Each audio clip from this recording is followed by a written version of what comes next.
Hello student. आज हम लोग देखेंगे before and after change in foetus. Before and after birth क्या फीटस के अंदर चेंज होता है उसके बारे में स्टडी करेंगे। तो student, first month of pregnancy foetus का हार्ट डेवलप हो जाता है और उसके हार्ट के साउंड को मदर वोम पर स्टेथोस्कोप को रखकर सुना जा सकता है। ठीक है, तो ये हम लोग देख लिए। सेकेंड नंबर है कि जो जेस्टेशन पीरियड है, जेस्टेशन पीरियड क्या होता है, यानी फर्टिलाइजेशन से लेकर के बेबी बर्थ होने तक का जो पीरियड है उसको जेस्टेशन पीरियड कहते हैं। और इस जेस्टेशन पीरियड को 3 ट्राइमेस्टर में बांटा गया है, क्योंकि 9 मंथ होता है। वीक में देखें तो 36 वीक होता है, और अगर हम लोग इसको डे में देखें तो लगभग 282-84 दिन का हो जाता है। तो ये 9 मंथ का जो जेस्टेशन पीरियड है उसको 3 ट्राइमेस्टर में बांटा गया है। तो सेकेंड मंथ तक लिम्ब बन जाता है, हाथ पैर बन जाता है, उंगली बन जाता है, डिजिट बन जाता है। और फर्स्ट ट्राइमेस्टर के लास्ट में, अंत में, यानी पहला 3 महीना के अंत में मेजर ऑर्गन सिस्टम डेवलप हो जाता है। और इसके बाद जो है फिफ्थ मंथ में बच्चों का फिटस जो है ना उसका मूवमेंट शुरू हो जाता है। तो फिटस का फर्स्ट मूवमेंट जो है वो फिफ्थ मंथ में होने लगता है। और छठा महीना शुरू होने के लगभग समझिए कि अगर फीमेल फिटस है तो उसके ओवरी में उगोनिया बन जाता है। ये छठा महीना में होने लगता है। और 7वां महीना के आसपास जो अगर मेल फिटस है, मेल, तो उसका जो टेस्टिस है वो डिसेंड करके स्क्रोटम में चलाता है इनग्विनल कैनाल के थ्रू हो करके। इसके बाद 7वां महीना में सरफेक्टेंट भी बन जाता है। जैसे 7वां महीना शुरू होता है तो लंग्स जो है उसके एल्वियोली एयर सैक्स में सरफेक्टेंट का बनना शुरू हो जाता है। तो ये सब फिटस में परिवर्तन हुआ।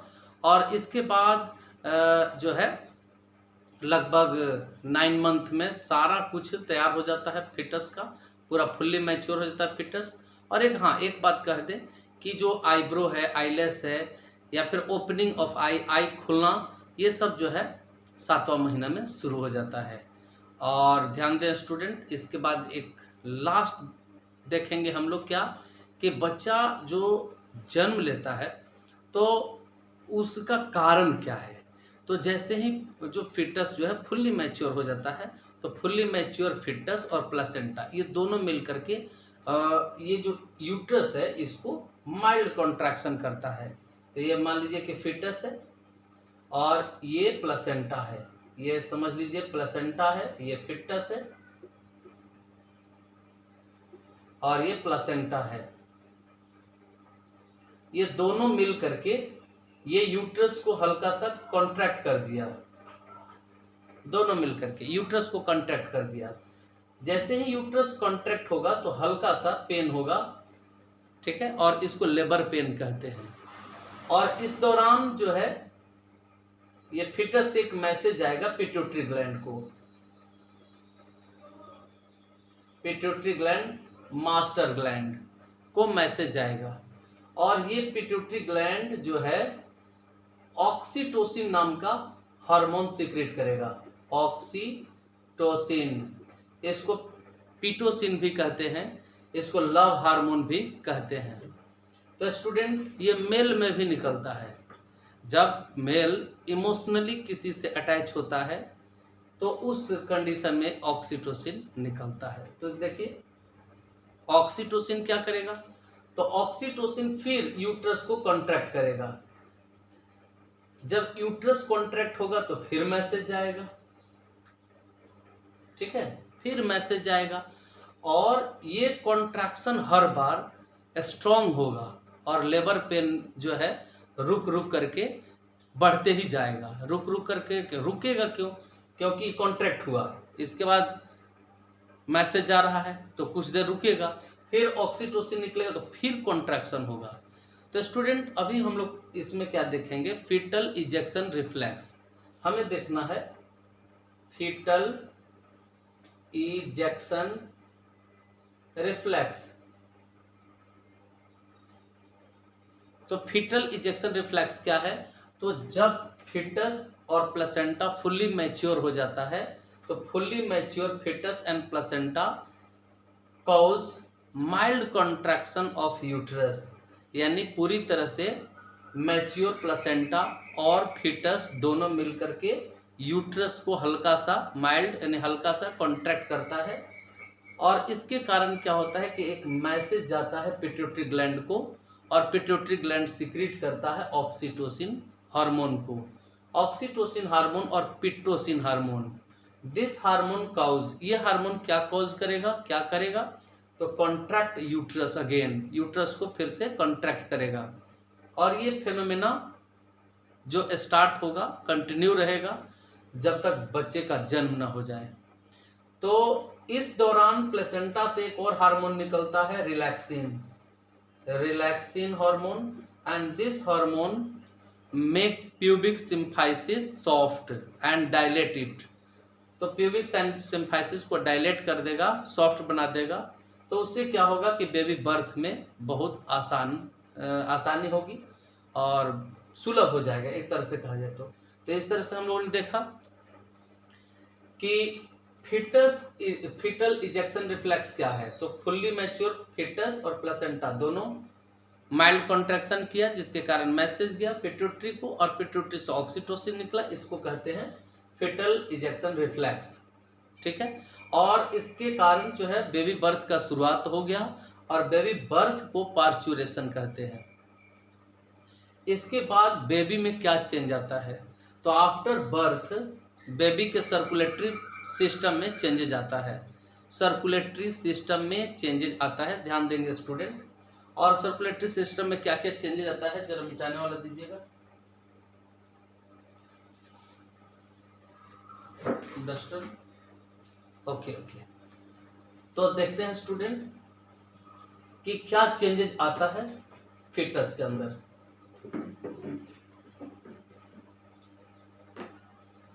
चलिए फीटस के अंदर जो चेंजेज आता है उसको देखते हैं।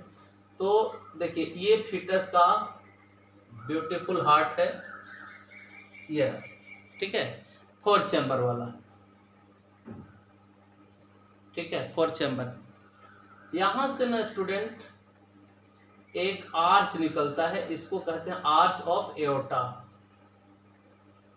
ठीक है, आर्च ऑफ एओर्टा, जो पीछे की ओर डोर्सल आर्टरी का रूप ले लेता है, डोर्सल आर्टरी बनाता है, ये आर्च ऑफ एओर्टा।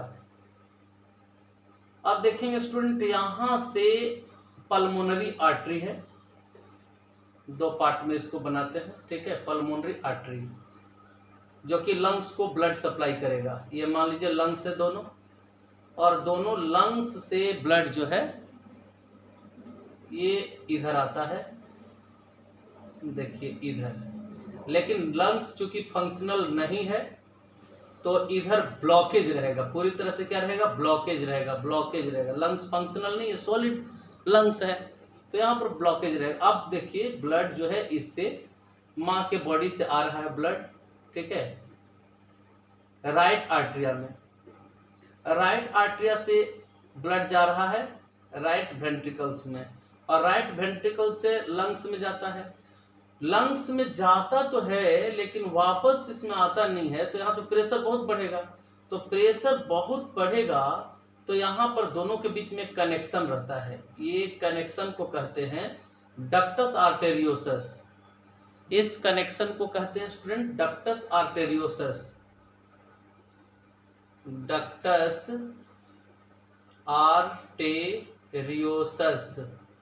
तो ये डक्टस आर्टेरियोसस से ब्लड डायरेक्ट जो है पल्मोनरी आर्टरी से एओर्टा में आ जाता है, ठीक है, पल्मोनरी आर्टरी से एओर्टा में आ जाता है। और इसमें देखिए यहाँ पर प्रेशर बहुत चुकी है राइट आर्टरिया में, क्योंकि राइट आर्टरिया से राइट वेंट्रिकल में चला जाता है लेकिन कहीं रास्ता नहीं है, तो कुछ ब्लड जो है डायरेक्ट जो है इसमें आ जाता है, राइट आर्टरिया टू लेफ्ट आर्टरिया, ठीक है, राइट आर्टरिया टू लेफ्ट आर्टरिया आ जाता है। तो इस फोरामेन के थ्रू आता है, तो इस फोरामेन का नाम है फोरामेन ओवेल, फोरामेन ओवेल। तो आफ्टर बर्थ क्या होता है कि फोरामेन ओवेल बंद हो जाता है और डक्टस आर्टेरियोसस भी बंद हो जाता है और ये लिगामेंटस आर्टेरियोसस बन जाता है और इसको फोसा ओवेल कहने लगेंगे, फोसा ओवेल। आफ्टर बर्थ ये दोनों बंद हो जाएगा। अगर किसी बच्चा में बाय द वे ये नहीं बंद होता है फोरामेन ओवेल, तो कहते हैं कि बच्चा के हार्ट में छेद हो गया है। अब क्या है कि इसको सिंपल भाषा में तो ये समझाना जरूरी है। जो बच्चे का जो गार्जियन है उसको जो नहीं समझ सकता है तो उसको ये समझाना है कि भाई हार्ट में, बच्चे का हार्ट में छेद है, ठीक है। तो ये छेद जो है एक्चुअल में इसको क्या कहते हैं, फोरामेन ओवेल। अब कहेंगे कि फोरामेन ओवेल जो है क्लोज नहीं हुआ है, तो उससे बढ़िया इफेक्टिव ये है लैंग्वेज है कि बच्चे का हार्ट में छेद हो गया, ठीक है। तो एक्चुअली छेद क्या है, फोरामेन ओवेल है, जो आफ्टर बर्थ भर जाना चाहिए, बंद हो जाना चाहिए, उसको फोसा है ना ओवेल बन जाना चाहिए, लेकिन ऐसा नहीं हुआ। तो ये ऑक्सीजनेटेड, इधर डीऑक्सीजनेटेड ब्लड है और इधर ऑक्सीजनेटेड ब्लड है, दोनों मिल जाएगा और मिक्स ब्लड सप्लाई होगा बॉडी को। तो मिक्स ब्लड सप्लाई होगा तो ऑक्सीजन का जो डिमांड है वो पूरा नहीं होगा और बच्चा का शरीर जो है नीला पड़ने लगेगा। तो इसको हम कहते हैं blue baby syndrome, blue baby syndrome. तो ये ध्यान रखेंगे स्टूडेंट कि बेबी बर्थ के बाद क्या होता है, ये ध्यान रखेंगे कि जब बेबी का बर्थ होगा तो उसमें ये सब परिवर्तन आता है। अब एक क्वेश्चन है कि किसी का बेबी का बर्थ हुआ, ठीक है, और जिसने उसको जन्म दी वो होश में थी और देखी कि मेरा बच्चा जीवित पैदा हुआ है और बेहोश हो गई और उसके दुश्मन उसके बच्चे को मार दिए, ठीक है। तो कैसे पता लगेगा कि उसका बच्चा जीवित पैदा हुआ है अथवा महिला झूठ बोल रही है। तो इसके लिए क्या करेंगे स्टूडेंट कि बच्चे का, जो बच्चा जन्म लिया है उसका पोस्टमार्टम होगा और उसका जो लंग्स है उसको थोड़ा सा काट करके और पानी में डालेंगे। अगर वो पानी में डूब जाता है तो इसका मतलब है कि ये लंग्स जो है सॉलिड रूप में पहले था, सॉलिड रूप में ही है, बच्चा इस लंग्स का इस्तेमाल नहीं किया है, इसका मतलब है कि बच्चा मरा ही पैदा हुआ है। और दूसरा नंबर देखते हैं कि अगर ये फ्लोट करने लगता है तो इसका मतलब है कि बच्चा लंग्स का इस्तेमाल किया, रोया, अपने लंग्स में हवा भरा, ठीक है, और इसके बाद उसको कोई मारा है, हत्या किया है। तो ये बातें जो है साबित होती है। तो चलिए खैर, यहाँ पर हमें पढ़ना है, अभी बाद में इस साबित और ना साबित करने वाला पर हम लोग चर्चा करेंगे। तो कौन कौन से ओवेल बंद होता है, तो फोरामेन ओवेल और एक डक्टस आर्टेरियोसस जो कि लिगामेंटम आर्टेरियोसम बन जाता है। तो इसको बना लिया जाए स्टूडेंट। फिर नेक्स्ट हम लोग देखते हैं लैक्टेशन, ठीक है। लैक्टेशन क्या होता है, लैक्टेशन जो है कैसे होता है, उसमें कौन कौन से हार्मोन्स पार्टिसिपेट करते हैं, ये देखते हैं।